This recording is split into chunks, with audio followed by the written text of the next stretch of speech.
This is the correct amount of butter. You know, it has the teeth marks. There's a Danish word for that and I don't know it. I just don't like Marmite. What's wrong with you?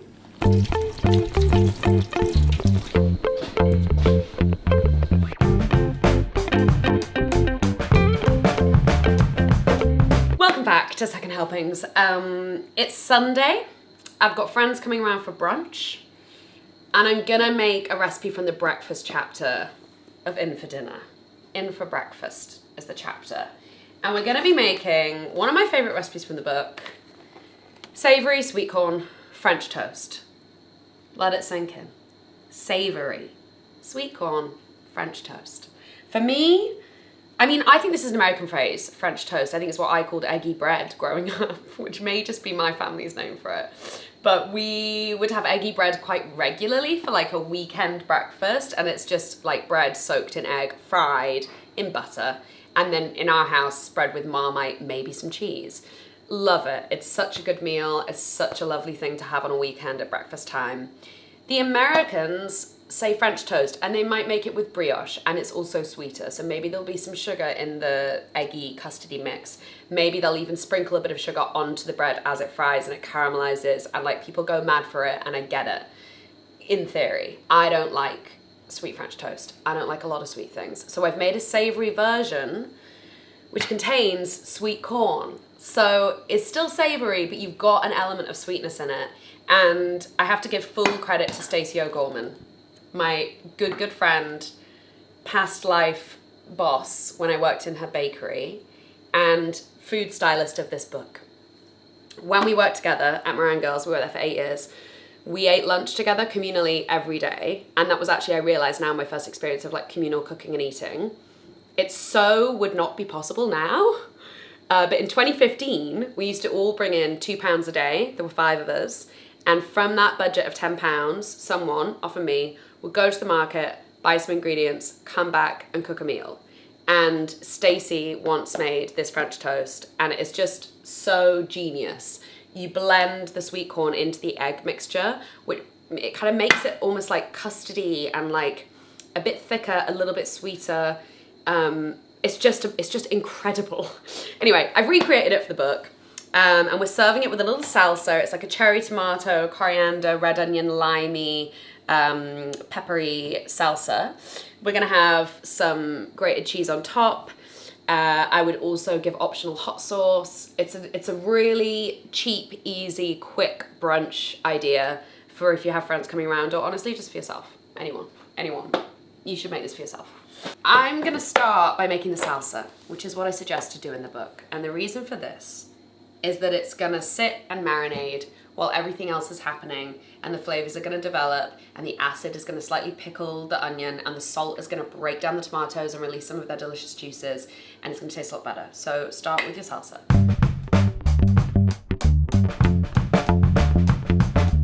All right, now I said 300 grams of cherry tomatoes finely diced. I'm not gonna weigh them. I'm gonna do it by eye. They have a name. Okay, when I'm finely dicing tomatoes, I actually like to use a serrated knife. It just feels quicker and easier and sharper. You don't have to go this fine, but I just really like a fine salsa. And it's long, and it's a little bit of a time investment, but I would say worth it, because texturally you're gonna get a more exciting salsa. But if you wanna go chunky, be your own boss. This table works for me as a workbench, just like it's a little bit short. Everyone else has to stand like this. Also, I would like to say that there's some background noise because we're in Hackney Wick and it's a warehouse, and who knows what's going on outside. I'd like to say that this is the quietest I've known it in a really long time. Tom isn't in his studio. There's no drilling. I recently got noise cancelling headphones, and it has changed my life. Like, I can actually work from home now. The fact you've only just got noise cancelling headphones is shocking, isn't it? I know.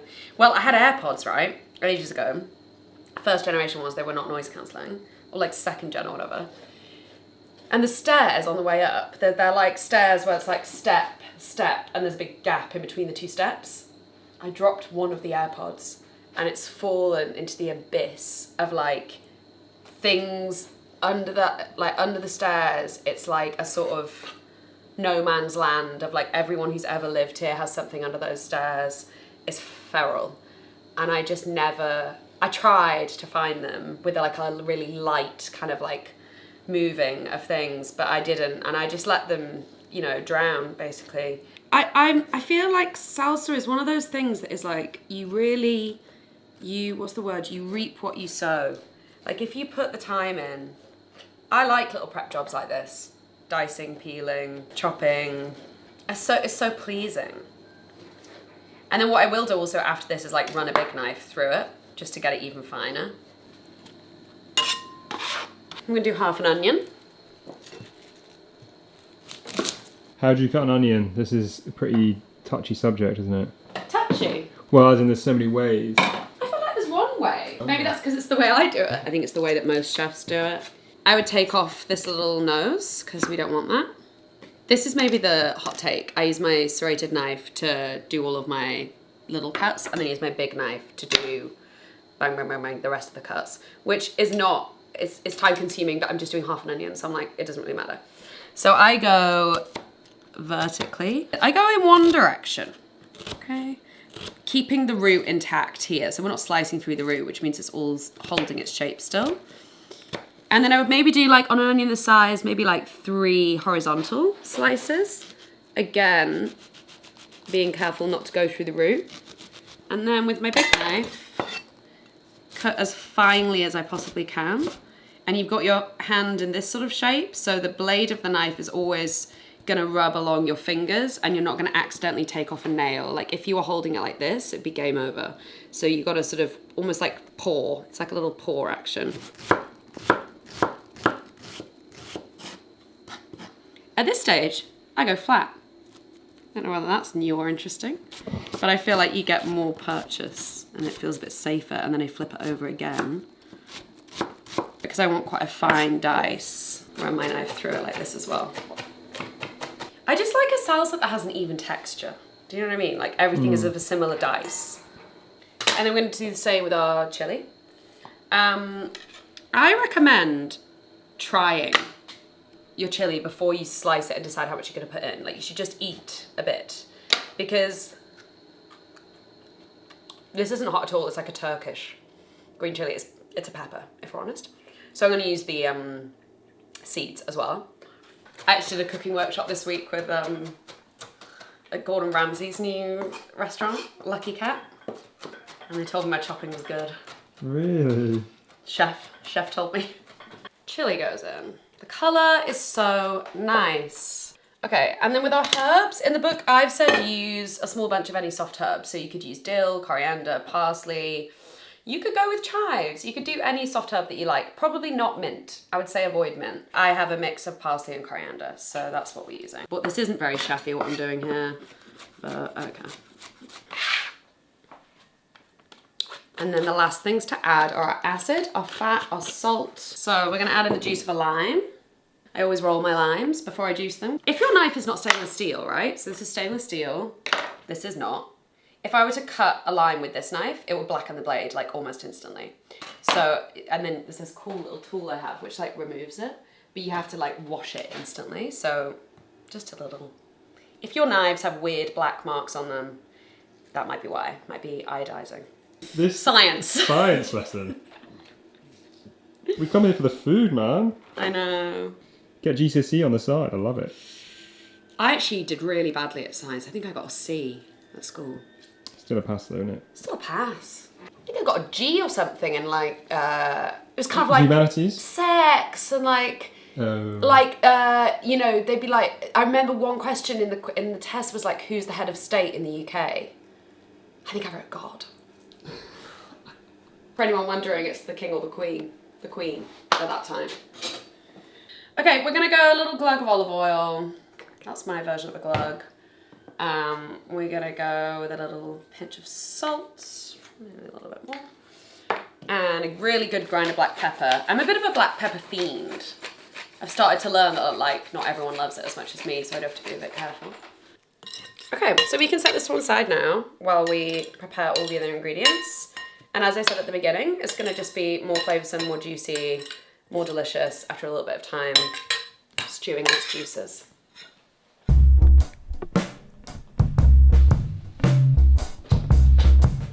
So we're gonna make the mix now for the French toast. And we've got a small can of sweet corn and we've got our eggs, and I'm gonna do it in a blender. This is an experiment because I would usually do it with a stick blender.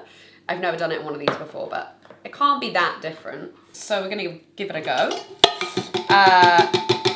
Basically, this is also quite a good hack if you're making scrambled eggs. So like if I was making scrambled eggs in a professional kitchen, you would crack all of your eggs into a big container, and then you would take a stick blender and blend the mixture so that it is like as smooth as possible rather than whisking it. And it's a really good way of getting like all the kind of sinewy, like stringy bits of white out of it so that you have a really silky mixture. 1, 2, 3, 4, 5, 6. I'm also gonna add a teaspoon of paprika and some salt and pepper. And then we're just gonna blend it. Quite a healthy teaspoon.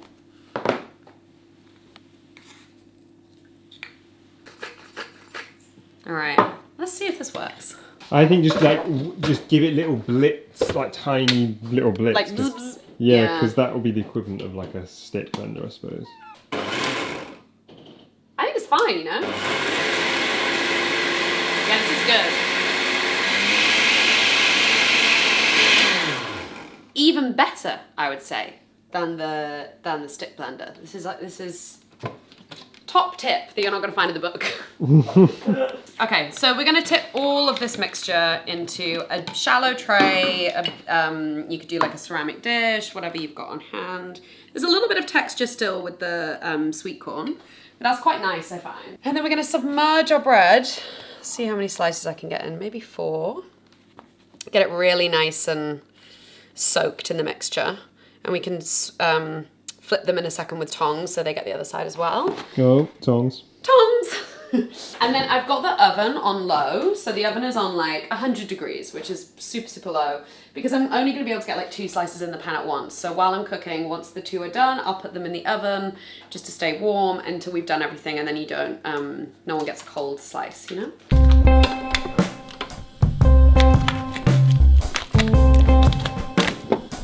You can do, which is quite good. It's one of these. And then just keep using the same block of butter and you get a really even coating. If you let the bread sit for too long, it might kind of disintegrate a little bit. That's bubbling, the butter, so we're gonna go in. Might even do 2 pans, you know?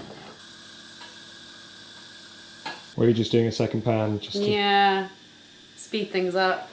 I'm hungry. But also my bread has been in here and I don't want it to get too soaked, because I've got another 2 slices to do, you know?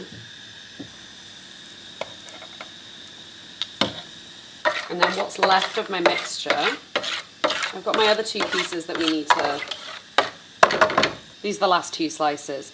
But because these have less, they've definitely got less liquid in them, I'll take whatever's left in here and sort of dollop it on top of the uncooked side and then flip it, and then it's gonna all like cook into the bread, which is really good. This is a good level of brown. I'm happy with this. Okay. We'll probably do another flip. Woo! This guy's perfect. You can feel it's like all like pillowy and squishy, and if you feel like it's running out of butter, you can just like go around the edge of the pan and it will melt down the sides. It's like kind of healthy because you put sweet corn in it, but we've got salsa. Oh yeah. 2 of your 5 a day, I would say. Yeah, butter's 1 of your 5 a day, isn't it? Absolutely. My first boyfriend, Jamie Pickles, used to say that there are 3 main food groups: meat, gravy, and pastry. I write that. Meat, gravy, and pastry. It was very Derbyshire. This pan is a lot less non-stick. Might have to give them the other pan in a minute. Should have just been patient, shouldn't I? Stuck to 1 pan. Okay, this is my dish that I'm gonna put them in the oven with. So these are perfect. We're gonna put them in the oven, and then I'm gonna switch hands with the other guys.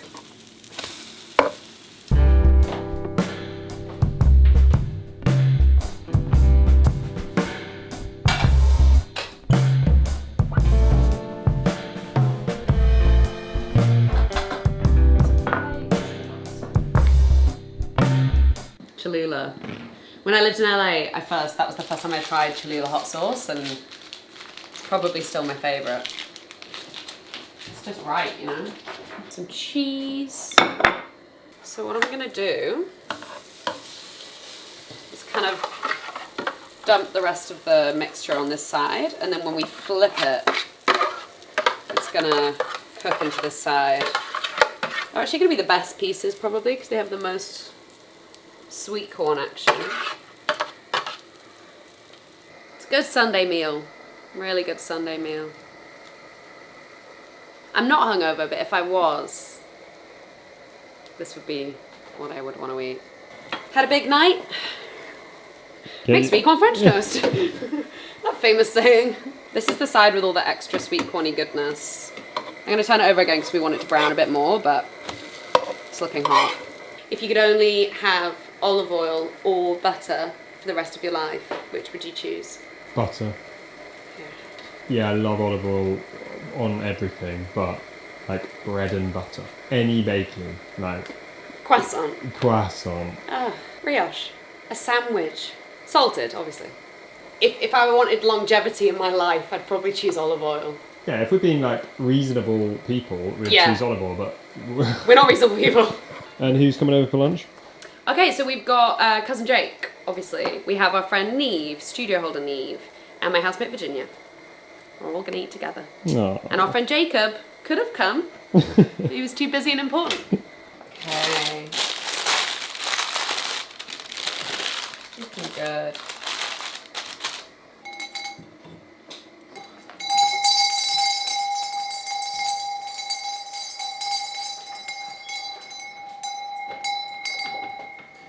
They'll clamber down the scaffolding. Yeah. Yeah. Shimmy down. All right, last pieces.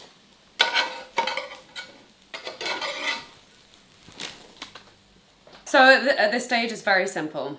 We just take a slice of our French toast, grate a little bit of sharp cheddar on top, and then a little scoop of our salsa, which is super saucy.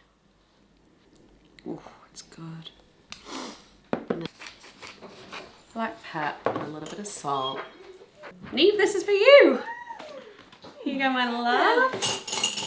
Look at that. Neve, that's the first one.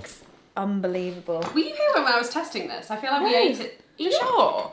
I feel like we ate it, and this is when I learned you loved sweet corn. No, Oh no, that was the sweet potato, wasn't it? I would have remembered. Yeah, I think you would have as well. I think I've just had it in my head that I need to make this for you one day. Oh my god, this is an absolute dream brunch. Are you hungover? Yeah. Yeah, I was just saying I think this would be the perfect hangover brunch. Oh my god. This one, I'm going to say this one's mine, and I'm going to hot sauce it because I'm definitely having hot sauce with mine. Cholula do not sponsor me, but I would like them to, so if you're watching. Hold that up and tell me what it is. Cholula hot sauce. Oh. So we have a savoury sweet corn French toast with a cherry tomato salsa, cheddar cheese, hot sauce. Delicious. The picture. Does look like the picture. Very much like the photo. God, we've still got it.